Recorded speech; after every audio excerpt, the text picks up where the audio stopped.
In our headlines on this Friday afternoon, December 8th, here in South Korea. A tangible rebound in exports in October appears to have raised the country's current account surplus to its highest for the year thus far at $6.8 billion. And President Yoon Suk-yeol is poised to head to the Netherlands next week for a state visit that seeks to strengthen partnership on the semiconductor and defense fronts. A compromise draft of the U.S. defense bill reaffirms American commitment to peace and stability on the Korean peninsula amid evolving regional security concerns. We start on the trade front. The country's current account remained in positive territory for the 6th month in a row in October to post the year's highest surplus thus far. Our Moon Hye-ryun starts us off. South Korea's current account has logged a surplus yet again on the back of improving performance in exports and a decline in imports.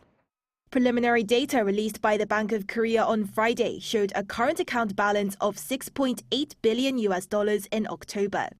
This is the 6th month in a row for a surplus to be recorded and is also the highest so far this year. The goods account tracking imports and exports experienced a surplus for the 7th straight month as auto exports rose and imports of raw materials fell. Data show that auto exports rose by 21% compared to the same month last year, whereas inbound shipments of gas fell by over 54% and coal by 26%.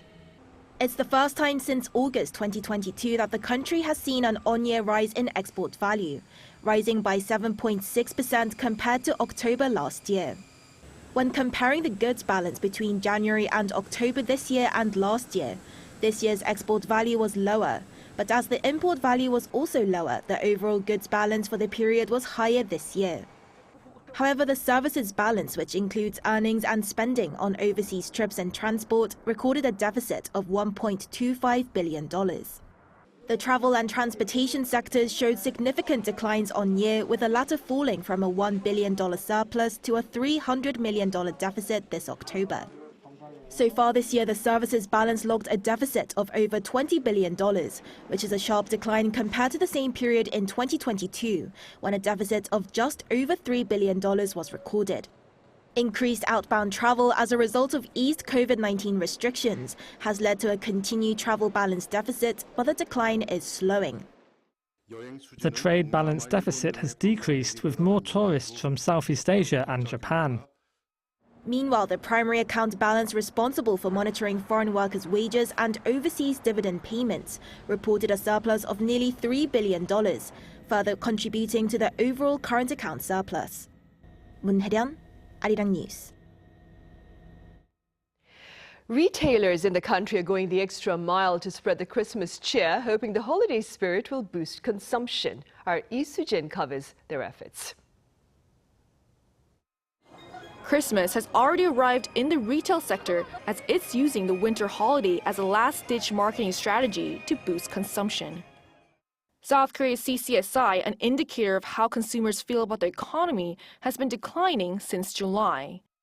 And the pessimistic consumer sentiment is being felt by department stores as operating profits of the big three all fell by double digits in the third quarter.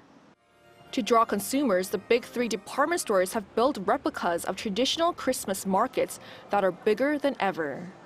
Here in this colossal glass house are more than 20 wooden chalets that sell seasonal beverages and souvenirs reminiscent of Europe's famous Christmas markets. Although it was inspired by Europe, the market also sells popular Korean street foods such as tteokbokki and fish cakes. To maximize holiday season sales, it was open toward the end of November and has already encouraged people to spend money. Oh, it's so beautiful, it's so cute. I really love it. I'm sure that I'll be back to buy things for sure. We actually just bought candy apples here and they were even better than what I imagined. And on weekends, visitors have to wait hours just to get in. It's not just department stores like this one that have already begun using Christmas as a marketing strategy to boost consumption. Small businesses have also begun to do the same. Inside this traditional market is a cake shop run by a young entrepreneur. In a nod to her store's location, she sells cakes made out of rice cake ingredients instead of flour. She steams the rice cake into a circular shape and is decorated with colorful frosting along with cake toppers that make it look like the cakes that we typically see in bakeries. She says that she started accepting Christmas cake orders early, during the second to last week of November. Even though this type of cake is usually bought by older people, around Christmas the demand goes up because young people also buy it. One expert says that all these efforts are likely to pay off. The Christmas markets and cakes will act as a catalyst of sorts that lead people to purchase items not holiday-related as well. She added that while consumers this year might not have a large disposable income, these early Christmas marketing campaigns will motivate customers to open up their wallets. 이수진, Arirang News. And speaking about consumers, quite a number of them here are taking issue with what they're calling a rather sneaky business practice aimed at easing production costs by reducing the quantity or quality of a product while maintaining its price.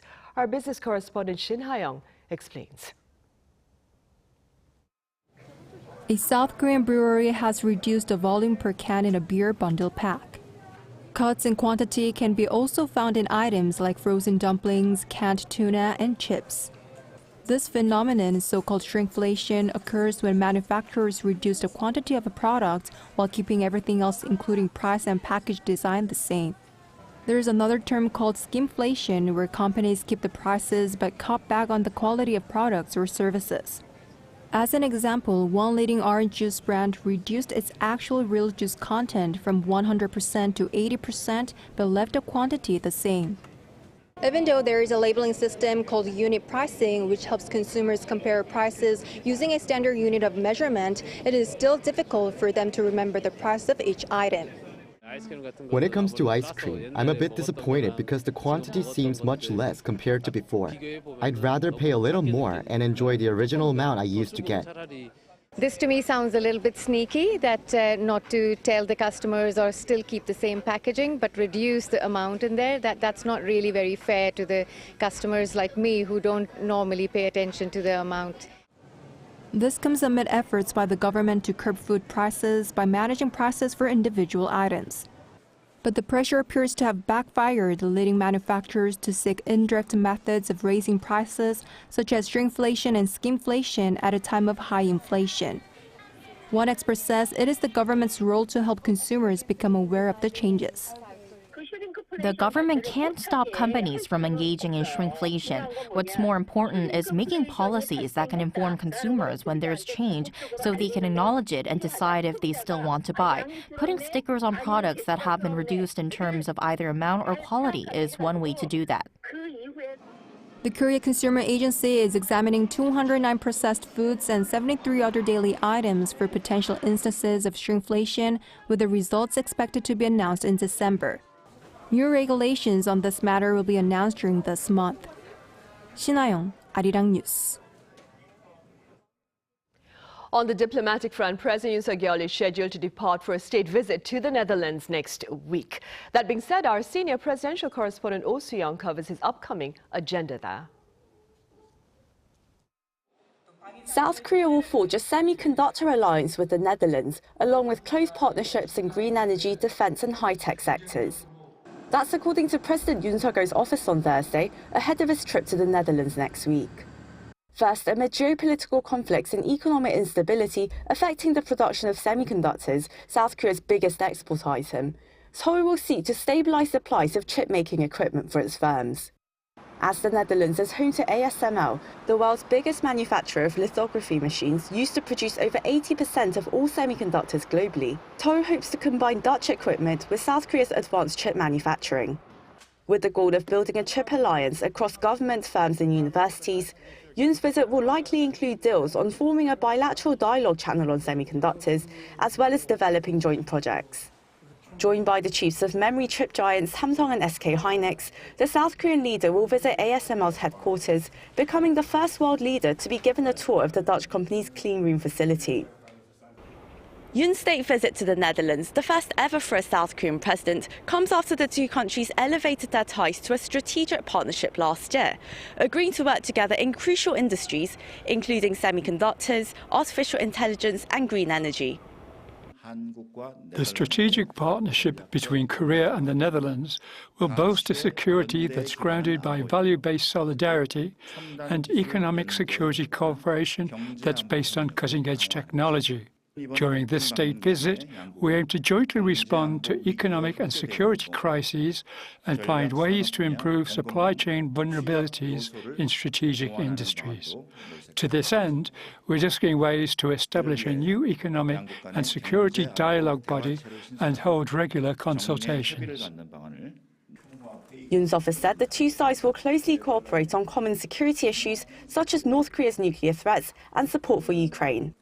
They will also promote more exchanges and collaboration in the defense industry and emerging security fields, such as the military use of AI and cybersecurity.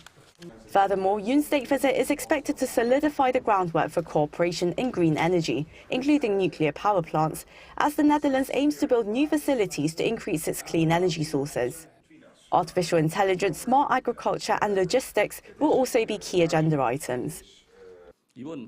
We plan to discuss ways to establish an export base for Korean companies at the very center of European trade by utilizing the Netherlands' advanced infrastructure and logistics system. Economic security has been at the focus of Yoon's diplomatic outreach this year, seeking new markets and business partners for South Korea's export-dependent economy. The country's outbound shipments from October have been recovering from 13 months of negative growth on the back of stronger global demand for semiconductors. Young, Arirang News. And President Yoon Suk-yeol also touched upon his planned trip to the Netherlands during Thursday's meeting on the country's defense export strategy. Our correspondent Kim Do-yeon has details. South Korea is looking to become one of the world's top 4 defense exporters by 2027 by prioritizing 5 key sectors: space, AI, integrated manned-unmanned systems, semiconductors, and robotics. That's according to the new Sustainable Defense Industry Export Promotion Strategy, unveiled by the government on Thursday at the second Defense Export Strategy meeting at Hanwha Aerospace in Gyeonggi-do Province. Presiding over the meeting was President Yoon Suk-yeol, with relevant government officials and business leaders in attendance. 방위 산업은 우리의 안보와 경제를 함께 뒷받침하는 국가 전략 산업입니다. Promising the government's support, the president also emphasized that the government, military, and the private sector have to work together to resolve the difficulties the industry currently faces. But South Korea's defense industry has been on the rise. According to the Korea Development Institute, in 2022, South Korea exported $17.3 billion worth of arms, double compared to the year before. And while the exported items were focused on ammunition and ships, they have expanded to jets and howitzers. President Yoon also emphasized the importance of protecting the supply chain for chip-making equipment to push South Korea's defense industry harder, saying this will definitely be discussed with the Netherlands during his state visit next week. 특히 EUV 등 세계 최고의 노광 기술을 보유한 네덜란드와의 반도체 협력은 우리 방산 역량 강화에 큰 기여를 할 것이고 또 방산 수출의 새로운 기회도 마련할 수 있을 것이라고 생각합니다. After the meeting, he met with 13 young people working in the industry, encouraging them. President Yoon underscored their importance to the nation's economy. 우리 방위 산업에 그야말로 핵심적인 역할을 하고 있는 이 청년 연구원들을 보니까 정말 든든합니다. The young professionals share their visions in the industry and even the difficulties they face. President Yoon promised that as they are involved as a key driver to the nation's economy, they will be rightfully compensated. Kim Do-yeon, Arirang News. Korea's Hanwha Aerospace has sealed a deal worth some $2.4 billion to supply Redback armored vehicles to Australia. According to the Defense Acquisition Program Administration on this Friday, Hanwha is selling 129 Redback infantry fighting vehicles to Australia. The final count comes 4 months after the Korean Aerospace and Defense Company was selected as the preferred bidder. This latest deal is Hanwha's second for the export of ground-based military equipment to Australia, following an earlier accord to supply K9 self-propelled howitzers signed in December 2021. Over in the U.S., a compromise draft of the country's defense bill reaffirms U.S. commitment to peace and stability on the Korean Peninsula amid evolving regional security concerns. Our An Sung-jin reports. The U.S. Senate and House Armed Services Committees have reached an agreement on the National Defense Authorization Act, which outlines next year's military spending. The committees announced the NDAA for the 2024 fiscal year on Thursday, which stated that the U.S. government maintained the current number of 28,500 U.S. armed forces in South Korea. The provision also strengthened the U.S. commitment to providing extended deterrence to South Korea. It added that the United States must continue efforts to strengthen military alliances and defense intelligence sharing in the Indo-Pacific region to gain advantage over China. The bill also emphasized that it would reinforce the U.S. alliance with South Korea by fortifying security cooperation on nuclear deterrence, which was highlighted in the Washington Declaration, a mutual defense treaty that was agreed in April on South Korean President Yoon Suk-yeol's state visit to the U.S. The explanatory statement by the committees also explained the conditions under which the South Korean military forces could assume operational control of the ROK U.S. combined forces on the Korean Peninsula, as Congress asked to evaluate the extent to which the Korean military has achieved the conditions for this. It further requested that the Defense Department report progress to the Congress within 180 days of the enactment of the law regarding the transfer of wartime operational control to Korea. The NDAA had already been passed separately by the Senate and House before being approved by the joint committees. An Sung-jin, Arirang News. In the Middle East, Israeli Prime Minister Benjamin Netanyahu has threatened to turn Beirut into Gaza should a Lebanese militant group choose to initiate war with his country. Our Lee Sing-jae has the latest. Speaking to troops on Thursday, Israeli Prime Minister Benjamin Netanyahu sent a stern warning to Hezbollah, saying that if the Lebanese militant group decides to initiate an all-out war with Israel, it will turn Beirut into Gaza.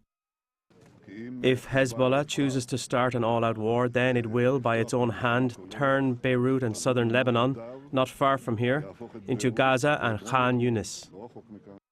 The warning from the Israeli Prime Minister came hours after a guided missile attack by Hezbollah killed a 60-year-old man in northern Israel.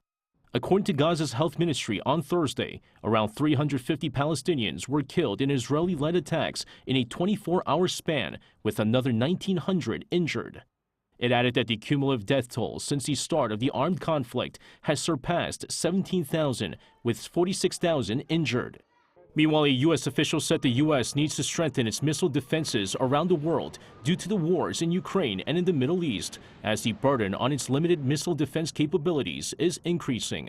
According to Claire Gill, the Deputy Director for Regional Operations and Force Management at a hearing of the House Armed Services Committee's Strategic Forces Subcommittee on Thursday, growing geopolitical tensions around the world are increasingly burdening the U.S. military's integrated air and missile defense capabilities.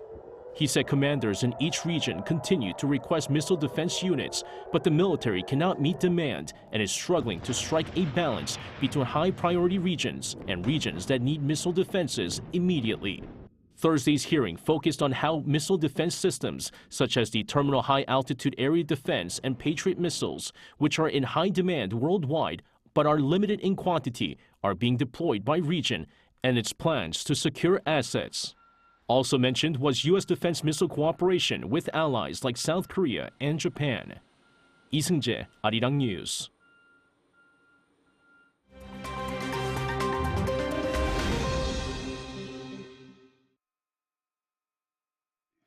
Let's take a look at what's going on in the world now. The change in government in Argentina appears to have put the long-expected EU-Mercosur trade deal in jeopardy.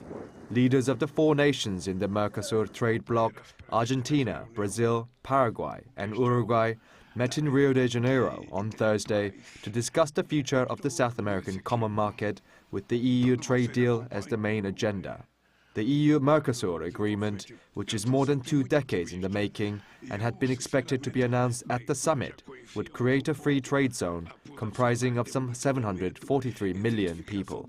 But the change of government in Argentina, which is to take place just 3 days after the summit, has derailed the final agreement, as Argentina will leave the decision to the incoming president, Javier Milei. Brazilian President Lula da Silva expressed frustrations as the libertarian Milei has previously said Mercosur serves no purpose. Russia has set the date of the country's 2024 presidential election for March 17th. Members of the Federation Council, which is Russia's upper house of parliament, on Thursday voted unanimously to approve the motion. Incumbent President Vladimir Putin, who is in his 4th term in office, has not yet announced his intention to run again, but is expected to do so soon. Under current constitutional rules, Putin is eligible to stay in power for 2 more 6-year terms. While Putin currently has no real challenges to his presidency, as prominent critics of his regime are either in jail or abroad, 2 people, former lawmaker Boris Nadyezdin and Yekaterina Duntsova, a journalist and lawyer, have announced plans to run. Authorities in Colombia and Brazil are cracking down on illegal mining in the Amazon rainforest. According to the Colombian Armed Forces on Wednesday, the countries have destroyed 19 illegal gold mining dredges which were polluting rivers with mercury. Authorities reported that the illegal gold mines were producing about 23 kilograms of gold a month, worth some $1.5 million.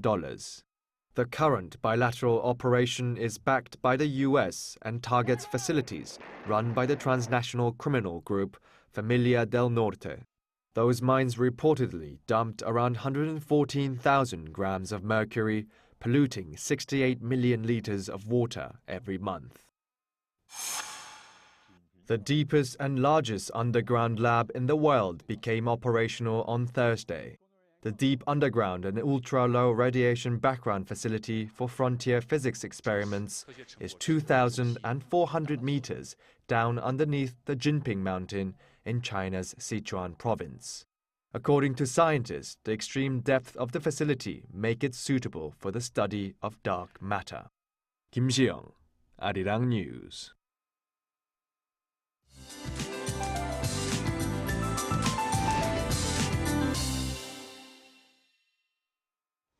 Good afternoon. It feels more like early spring than winter today. Warm southwesterly winds brought spring warmth to most places.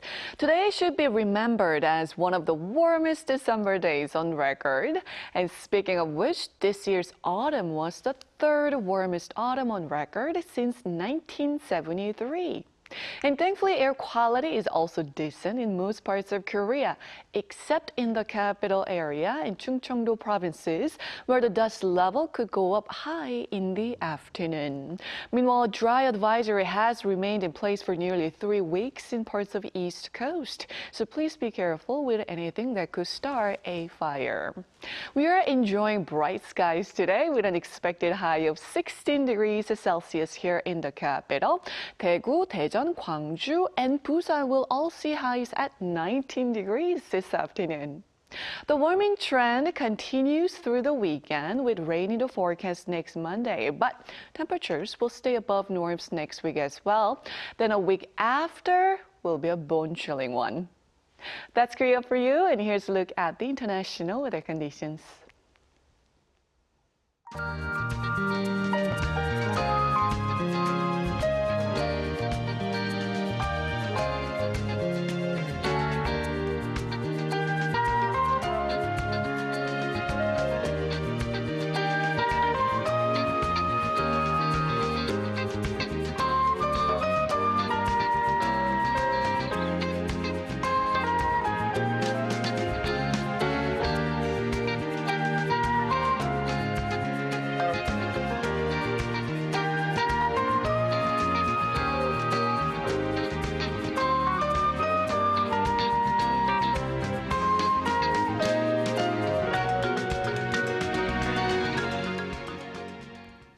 And those are the headlines at this hour here in Korea. Coming up next is our daily panel session, and today we address climate action by K-pop fans. So do stay with us. Thank you for now.